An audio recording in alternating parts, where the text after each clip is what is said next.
ಈ ಮನೆಗೆ ನೀನು ಯಾರು? ಸೊಸೆ. ಕರೆಕ್ಟ್. ನೀನು ಈ ಮನೆ ಬೆಳಗಕ್ಕೆ ಬಂದಿರೋ ಗೃಹಿಣಿ. ಈಗ ಮಿಕ್ಕಿದ್ದನ್ನೆಲ್ಲ ಪಕ್ಕಕ್ಕೆ ಇಟ್ಬಿಟ್ಟು ಒಳ್ಳೆ ಗೃಹಿಣಿಯಾಗಿ ಗೆಲ್ಲೋದನ್ನ ಕಲ್ತ್ಕೊ. ತಳಪಾಯ ಗಟ್ಟಿಯಾಗಿದ್ರೆ ಅದ್ರ ಮೇಲೆ ಎಷ್ಟಂತಸ್ ಬಿಲ್ಡಿಂಗ್ ಕಟ್ಟಿದ್ರೂ ಗಟ್ಟಿಯಾಗೇ ಇರುತ್ತೆ. ಹೌದಾ? ಆದ್ರೆ ನಾನು ಒಳ್ಳೆ ಗೃಹಿಣಿ ಆಗೋದಕ್ಕೆ ಏನೇನ್ ಮಾಡ್ಬೇಕು? ನಿಮ್ಮಮ್ಮ ಏನ್ ಮಾಡ್ತಿದ್ರು? ಬೆಳಿಗ್ಗೆ ಎದ್ದು ಅಂಗ್ಳ ಗುಡಿಸಿ ನೀರು ಹಾಕಿ ರಂಗೋಲಿ ಬಿಡಿಸ್ತಾ ಇದ್ರು. ಆಮೇಲೆ ಮನೆ ಎಲ್ಲ ಒರೆಸಿ ದೀಪ ಹಚ್ತಾ ಇದ್ರು.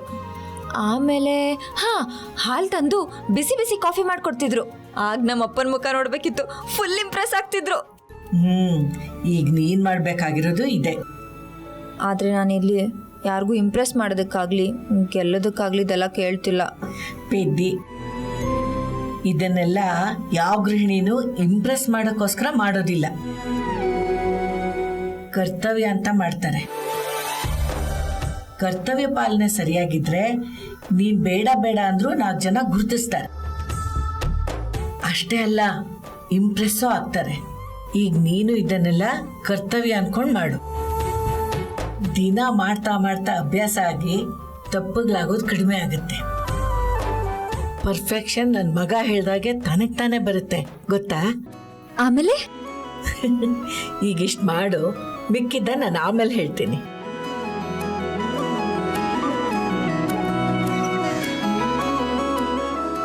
ನೋಡ್ತಾ ಇರಿ ಅಜ್ಜಿ, ಈ ಲೀಲಾ ಅಂದ್ರೆ ಟೈಮು ಅಂದ್ರೆ ಲೀಲಾ. ನಾಳೆಗೆ ಎಲ್ಲ ಇವತ್ತಿಂದಾನೇ ಪ್ರಿಪ್ರೇಷನ್ ಮಾಡ್ಕೋತೀನಿ. ಬಾಯ್ ಅಜ್ಜಿ. Thank you.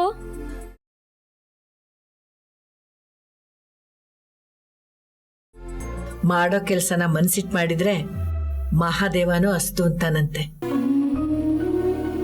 ಈ ಹುಡುಗಿಗೆ ಅಸ್ತುನಪ್ಪ.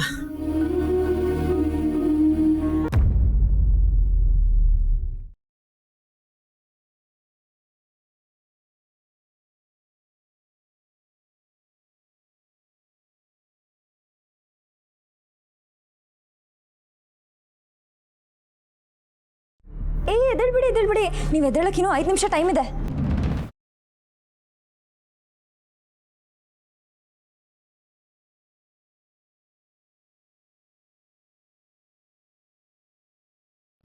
ಯಾಕಂಗ್ ಮುಖ ಮುಚ್ಕೊಂಡಿದ್ಯಾ? ಬೆಳಿಗ್ಗೆ ಎದ್ದ ತಕ್ಷಣ ದೇವ್ರ ಮುಖನೇ ನೋಡಬೇಕು. ನೀವು ನನ್ನ ಮುಖ ನೋಡಿ ನಿಮ್ಮ ಪಿತ್ತ ನೆತ್ತಿಗೇರಿ ನಿನ್ನಿಂದಾನೆ ನನ್ನ ದಿನ ಎಲ್ಲ ಹಾಳಾಯಿತು ಅಂತ ಹೇಳಿ ನೀವು ನನಗೆ ಬೈದು ನನಗೆ ಪನಿಷ್ಮೆಂಟ್ ಕೊಟ್ಟು ಇಷ್ಟೆಲ್ಲ ಬೇಕಾ? ಅದಕ್ಕೆ ಫಸ್ಟು ದೇವ್ರ ಮುಖನೇ ನೋಡಿ. ತೆಗಿದಾನ ಮೊದಲು.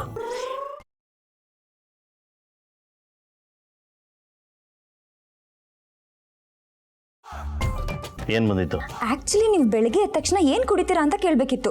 ಟೀನಾ, ಕಾಫಿನಾ, ಲೆಮನ್ ಟೀನಾ, ಗ್ರೀನ್ ಟೀನಾ, ಬಿಸಿನೀರಾ? ಕೋಪ ಮಾಡ್ಕೋಬಿಡಿ. ಬೆಳಿಗ್ಗೆ ಎದ್ದ ತಕ್ಷಣ ಕೋಪ ಮಾಡಿಕೊಂಡ್ರೆ ದಿನ ಪೂರ್ತಿ ಕೋಪದಲ್ಲೇ ಇರ್ತಾರೆ. ನೀವು ಆಮೇಲೆ ಹೇಳಿ, ನಾನು ನಾಳೆಯಿಂದ ಮಾಡಿಕೊಡ್ತೀನಿ. ಇನ್ನು 3 ನಿಮಿಷ ಟೈಮ್ ಇದೆ, ಆರಾಮಾಗಿ ಮಲ್ಕೊಳ್ಳಿ.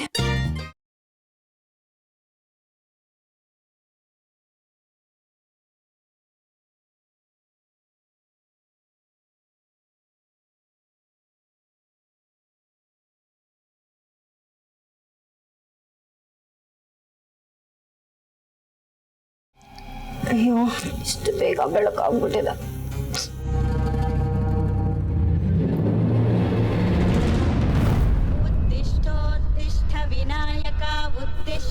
ಇದೇನಿದು, ಬೆಳಗ್ಗೆ ಸುಪ್ರಭಾತ ಹಾಕ್ಬಿಟ್ಟಿದ್ದಾರೆ ಯಾರೋ.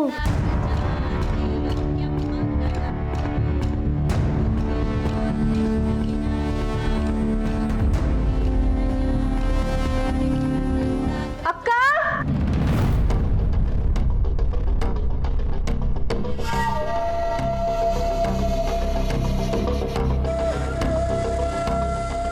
ಏನಕ್ಕ ಇದು?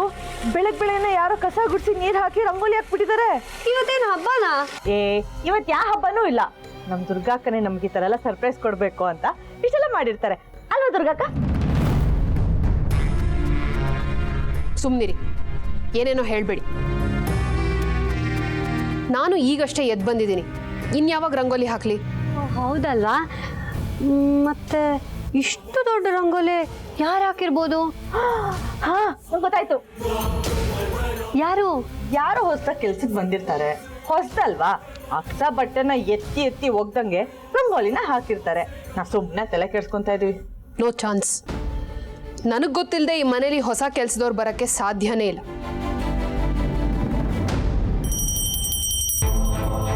ಅಕ್ಕ, ಗಂಟೆ ಸೌಂಡ್ ಕೇಳಿಸ್ತದೆ. ಬನ್ನಿ ಹೋಗಿ ನೋಡೋಣ.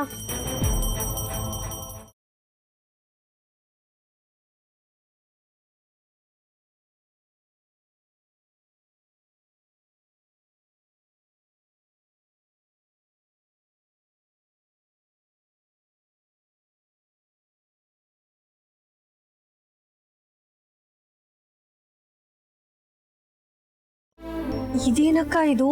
ನಾವು ನೋಡ್ತಿರೋ ಸೀನು ಔಟ್ ಆಫ್ ಸಿಲೆಬಸ್ ಇದ್ದಂಗಿದೆ. ತತ್ಪುರುಷಾಯ ವಿದ್ಮಹೆ ಮಹಾದೇವಾಯ ಧೀಮಹಿ ತನ್ನೋ ರುದ್ರ ಪ್ರಚೋದಯಾತ್. ಪ್ರಳಯ ಆಗಕ್ಕೆ ಮುಂಚೆ ಅದ್ಭುತಗಳು ನಡೆಯುತ್ತೆ ಅಂತ ಕೇಳಿದ್ದೆ, ಅದಿದೇನಾ?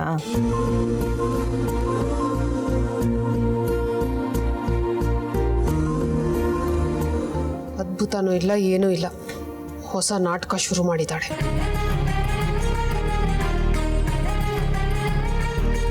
ಮಂಗಳಾರ್ತಿದ್ದಾಳೆ.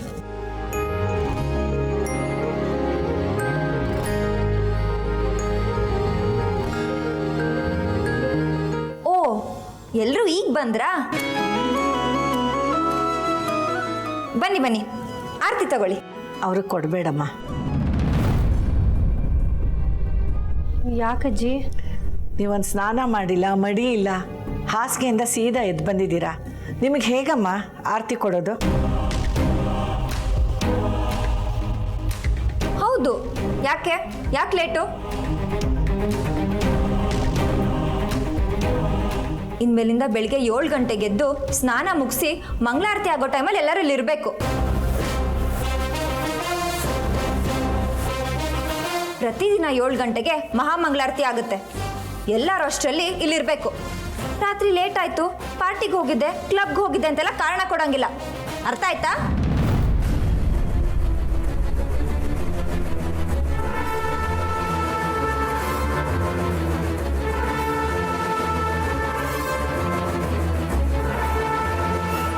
ಯಾಕ್ರಮ್ಮ, ಅವಳೇನಾದರೂ ಹೇಳ್ಬಾರದ್ದು ಹೇಳಿದ್ಲ?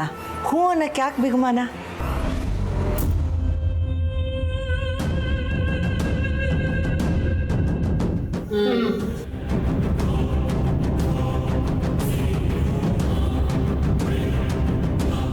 ಇವ್ರು ಹೂ ಅಂದಿದ್ದು ಹಲ್ಲಿ ಲೊಚ್ಕೊಡೋದ್ಕಿಂತ ಚಿಕ್ಕದಾಗಿತ್ತು. ಹೋಗ್ಲಿ ಬಿಡಿ, ನನಗೆ ಟೈಮ್ ಆಯಿತು. ನಾನು ಹೋಗಿ ಏಜಾಗ ಆರತಿ ಕೊಟ್ಟು ಬರ್ತೀನಿ. ನಿಂತ್ಕೋ. ನನ್ನ ಮಗ ಮಹಾರಾಜ, ಅವನ ಹತ್ರ ಹೋಗ್ಬೇಕಾದ್ರೆ ನೀನು ಮಹಾರಾಣಿ ಥರನೇ ಹೋಗ್ಬೇಕು. ಮಹಾರಾಣಿ ಥರನಾ? ಹೇಗೆ? ಹೇಳ್ತೀನಿ, ಬಾ ಬಾ ಬಾ.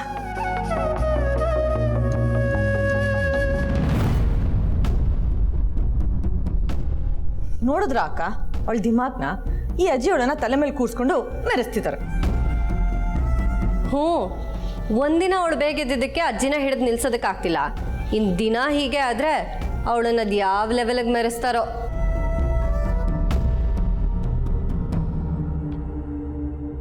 ಏಜೆ ಆರತಿ.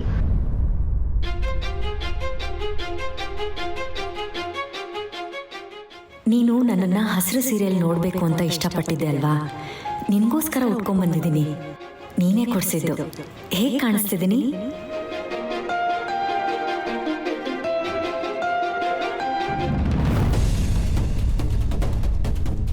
ನಾನು ನಿನಗೆ ಪ್ರತಿ ಸಲ ಹೇಳ್ತೀನಿ, ಆರತಿ ಆಗೋವರೆಗೂ ಫುಲ್ ರೆಡಿ ಆಗಬೇಡ ಅಂತ. ನೀನು ನನ್ನ ಮಾತೇ ಕೇಳಲ್ಲ ಅಲ್ವಾ? ಆಗಲೇ ಶೂ ಹಾಕ್ಕೊಂಡು ರೆಡಿ ಆಗಿಬಿಟ್ಟಿದ್ಯಾ. ನಾನು ಪ್ರತಿದಿನ ದೇವ್ರಿಗೆ ಆರತಿ ಮಾಡಬೇಕಾದ್ರೆ ಏನು ಕೇಳ್ಕೊತೀನಿ ಗೊತ್ತಾ? ನನ್ನ ಪ್ರೀತಿ ನಿನಗೋಸ್ಕರ ಈ ಆರತಿ ಬೆಳೆದುತ್ತಲ್ಲ, ಯಾವಾಗಲೂ ಹಾಗೆ ಬೆಳಗ್ತಾನೇ ಇರಬೇಕು ಅಂತ.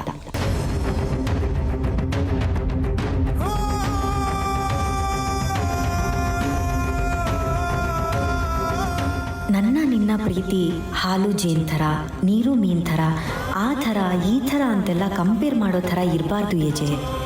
ನಮ್ಮ ಪ್ರೀತಿ ಹೇಗಿರಬೇಕು ಅಂದರೆ ನನ್ನ ನಿನ್ನ ಥರ ಇರಬೇಕು. ಈ ಏಜೆ ಅಂತರನ್ ಥರನೇ ಎಕ್ಸ್ಕ್ಲೂಸಿವ್ ಆಗಿರಬೇಕು ಅಂತ ದೇವ್ರಿಗೆ ಆರತಿ ಮಾಡ್ತೀನಿ. ಇರಿ, ನಾನೇ ಆರತಿ ಕೊಡ್ತೀನಿ.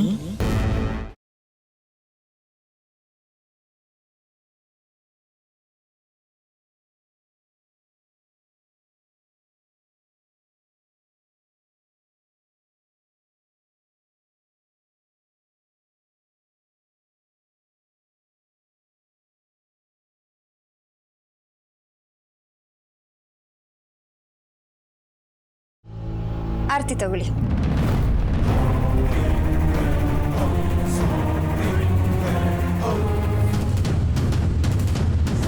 ಏನ್ ಹಾಗೆ ನೋಡ್ತಿದ್ದೀರಾ? ಆರತಿ ತಗೊಳ್ಳಿ.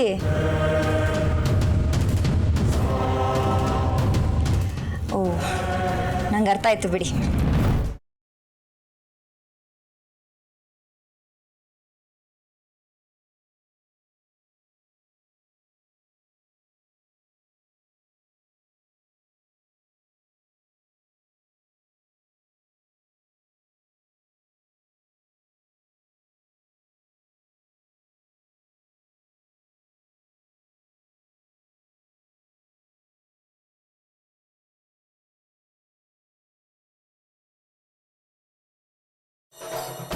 ಆರತಿ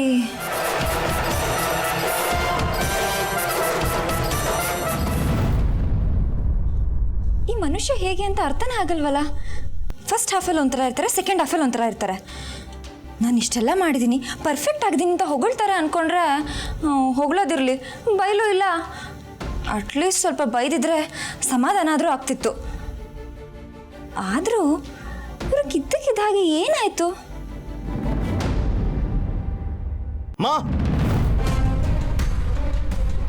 ಲೀಲಾ ನಿಂಗೆ ಮಂಗಳಾರತಿ ಕೊಟ್ಲ? ಅವಳಿಗೆ ಅಂತರನ್ ಸೀರೆ ಕೊಟ್ಟಿದ್ಯಾರು?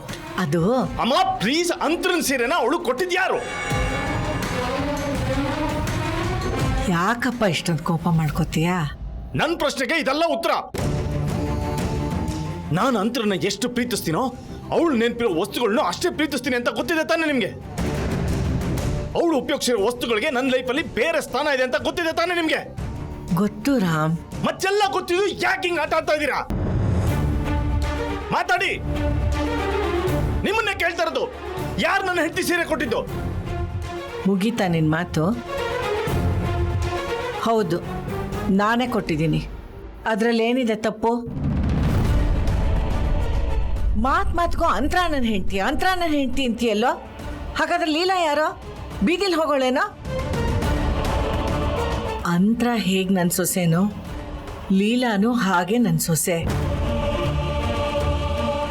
ಅಂತರ ಹೇಗೆ ನಿನ್ನ ಹೆಂಡ್ತಿನೋ ಹಾಗೆ ಲೀಲಾನು ನಿನ್ನ ಹೆಂಡ್ತಿ. ಅಂತರ ಸೀರೆ ಉಟ್ಕೊಳ್ಳೋ ಹಕ್ಕು ಲೀಲಾಗಲ್ದೆ ಇನ್ಯಾರಿಗೋ ಇದೆ, ಅದಕ್ಕೆ ಕೊಟ್ಟೆ. ಸಾರಿ ಮಾ, ನಿಮ್ ದೃಷ್ಟಿಲಿ ಅವರಿಬ್ರು ಒಂದೇ ಆಗಿರ್ಬೋದು, ಆದ್ರೆ ನನ್ನ ದೃಷ್ಟಿಲಿ ಅಂತರನೇ ಬೇರೆ, ಲೀಲಾನೇ ಬೇರೆ. ಅವರಿಬ್ರು ಒಂದಾಗಕ್ಕೆ ಸಾಧ್ಯನೇ ಇಲ್ಲ. ಲೀಲಾ ನನ್ನ ಹೆಂಡತಿ ಅಲ್ಲ. ಸಮಾಜದ ದೃಷ್ಟಿಲಿ ನಾನು ಅವಳಿಗೆ ಆ ಸ್ಥಾನ ಕೊಟ್ಟಿದ್ದೀನಿ. ಅದು ಇದು ಅಂತ 1000 ಹೇಳ್ತೀಯಲ್ಲ, ಅದೆಲ್ಲ ಸತ್ಯ ಅಲ್ಲ ಕಣೋ. ಲೀಲಾ ನಿನ್ನ ಹೆಂಡತಿ ಅನ್ನೋದೇ ಸತ್ಯ. ಅದಕ್ಕೆ ಅವಳವತ್ತು ತಾಳಿ ಬಿಚ್ಚಿಟ್ಟಾಗ ನಿನ್ನ ಮನಸ್ಸು ಚುರುಕಂದಿದ್ದು. ನಿನಗೆ ಗೊತ್ತಿಲ್ಲದೆ ಅವಳ ಮೇಲೆ ಸಿಟ್ಟು ಬಂದಿದ್ದು. ನೀನು ಬಾಯ್ ಬಿಟ್ಟು ಹೇಳ್ದಿದ್ರು ನಿನ್ನ ಒಳಮನಸ್ಸು ಲೀಲಾನ ನಿನ್ನ ಹೆಂಡತಿ ಅಂತ ಒಪ್ಕೊಂಡಿದೆ. ಅದಕ್ಕೆ ತಾನೆ ನಿಂಗೆ ಅವತ್ತು ಆ ಕೋಪ, ಆವೇಶ ಎಲ್ಲ ಬಂದಿದ್ದು. ಅಮ್ಮ, ಅರ್ಥವಿಲ್ಲದೆ ಏನೇನೋ ಮಾತಾಡ್ಬೇಡ. ಯಾವುದಕ್ಕೂ ಅರ್ಥ ಇಲ್ಲ? ಈ ಮದುವೆಗೆ ಅರ್ಥ ಇಲ್ವಾ? ಅಥವಾ ಅಂತರ ಮಾಡಿರೋ ಆಯ್ಕೆಗೆ ಅರ್ಥ ಇಲ್ವಾ? ಲೀಲಾ ಬೇರೆ ಯಾರೋ ಅಲ್ಲ ಕಣೋ. ನಿನ್ನ ಅಂತರನೇ ಅವಳಾಗೆ ತಾನಿಲ್ದೇ ಇರೋ ಕೊರಗನ್ ತುಂಬಲಿ, ತನ್ನ ಸ್ಥಾನ ತುಂಬಲಿ ಅಂತ ಆಯ್ಕೆ ಮಾಡಿ ಕಳಿಸಿರೋ ಹುಡುಗಿ. ಇಲ್ಲಮ್ಮ, ಲೀಲಾ ಯಾವತ್ತೂ ಅಂತರ ಸ್ಥಾನಕ್ಕೆ ಬರೋದಕ್ಕೆ ಸಾಧ್ಯನೇ ಇಲ್ಲ. ಸ್ಥಾನಕ್ಕಲ್ಲ, ಅವಳ ಹತ್ರ ಬರೋಕ್ಕಾಗಲ್ಲ. ಪ್ಲೀಸ್ ಅರ್ಥ ಮಾಡ್ಕೊಳ್ಳಿ. ಅರ್ಥ ಮಾಡ್ಕೊಳ್ಳಿ ಮಾ. ಅಂತರ ನೆನಪು ನನ್ನ ನರ ನಾಡಿಗಳಲ್ಲೆಲ್ಲ ಹರಿದಾಡ್ತಾ ಇದೆ.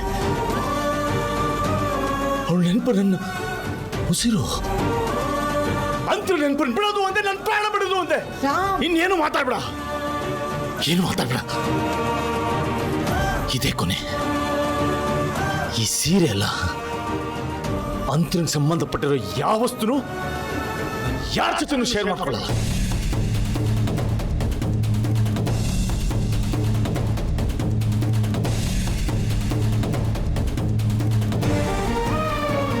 ಅಂತರಾಗ್ ಸಂಬಂಧಪಟ್ಟಿದ್ದು ಯಾವುದನ್ನು ಹಂಚ್ಕೊಳ್ಳಲ್ಲ ಅಂತಿದ್ದಾನೆ. ಹಾಗಿದ್ರೆ ಈ ಹುಡುಗಿ ಕತೆ ಏನು? ಈ ಹುಡುಗಿ ಜೀವನ ಏನು? ಅಯ್ಯೋ ದೇವ್ರೆ, ಬಾಳ್ ಬದುಕಬೇಕಾಗಿದ್ದ ಹುಡುಗಿ ಜೀವನ ಶುರು ಆಗಕ್ ಮುಂಚೆನೆ ಮುಳುಗ್ ಹೋಗ್ತಿದೆಯಲ್ಲಪ್ಪ.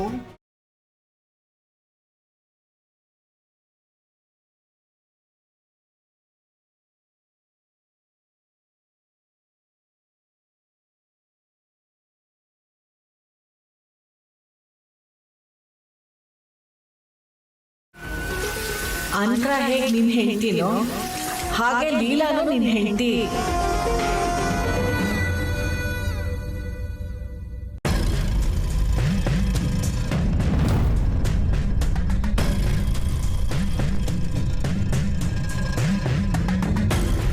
ಇಷ್ಟು ದಿನ ಅಜ್ಜಿ ಲೀಲನ್ ಪರ ವಹಿಸ್ಕೊಂಡು ಮಾತಾಡ್ತಿದ್ರು, ಆದ್ರೆ ಈಗ ಅವಳನ್ನ ಎಕ್ಸಾಂಪಲ್ ಕೊಡ್ತಿದ್ದಾರೆ. ಹ್ಞೂ, ಆ ಲೀಲಾ ನೋಡಿ ನಾವು ಕಲ್ತ್ಕೋಬೇಕು ಅಂತ ಹೇಳ್ತಿದ್ದಾರೆ. ಆ ಎಡ್ವಟ್ನ ನೋಡಿ ನಾವು ಕಲಿಬೇಕಾ?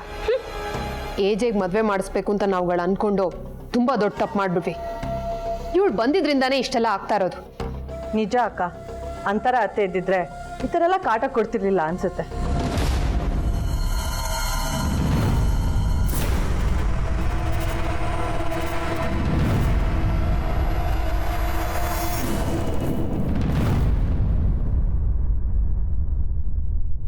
ಅಂತರ ಅತ್ತೆ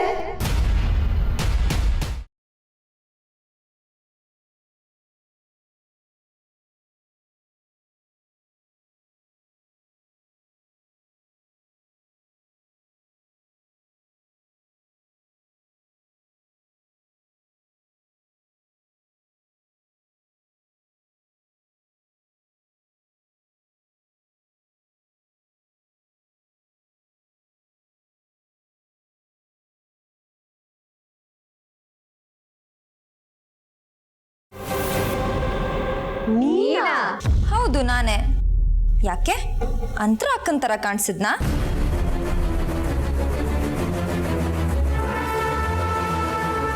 ಹೌದು, ಹಿಂದೆಯಿಂದ ಸೇಮ್ ಅಂತರಾತೆ ಥರನೇ ಕಾಣಿಸಿದ್ರಿ. ಹೆಲೋ, ಅನ್ಸೋದೇನೂ ಇಲ್ಲ. ನಾನು ಈಗಲೂ ನಿಮ್ಮ ಅತ್ತೇನೆ.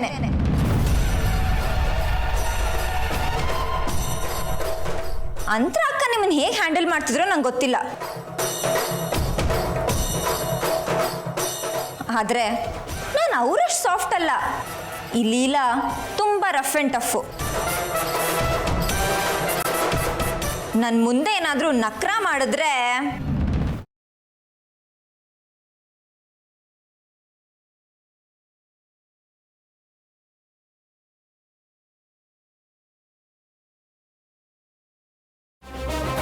ಕೀ ಹೋದ್ರೂ ಬುದ್ಧಿ ಬರಲಿಲ್ಲ ಅಲ್ವಾ?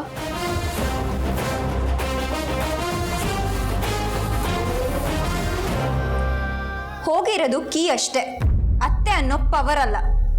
ಆ ಸ್ಥಾನನ ಯಾರು ಅಳ್ಗಾಡ್ಸಕ್ಕಾಗಲ್ಲ.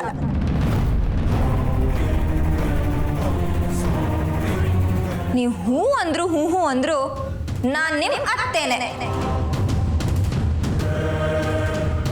ನಾನಿಲ್ಲಿರೋವರೆಗೂ ಅತ್ತೆ ಅನ್ನೋ ಸಿಂಹಾಸನದ ಮೇಲೆ ಕೂತು ನಿಮ್ಗಳ ಮೇಲೆ ಅಧಿಕಾರ ಚಲಾಯಿಸ್ತಾನೆ ಇರ್ತೀನಿ.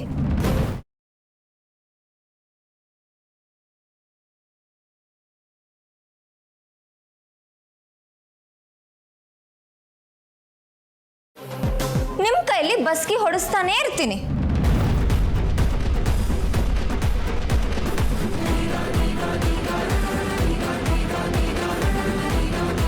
ವಯಸ್ಸಲ್ಲಿ ಚಿಕ್ಕೋಳು ಅಂತ ತುಂಬ ಸದ್ರ ತಗೋಬೇಡಿ. ತುಂಬ ಕೇರ್ಫುಲ್ ಆಗಿರಿ. ನಾನು ಹಾಕೋ ರೂಲ್ಸ್ ಆ್ಯಂಡ್ ರೆಗ್ಯುಲೇಷನ್ಸ್ನ ಕರೆಕ್ಟಾಗಿ ಫಾಲೋ ಮಾಡಿ.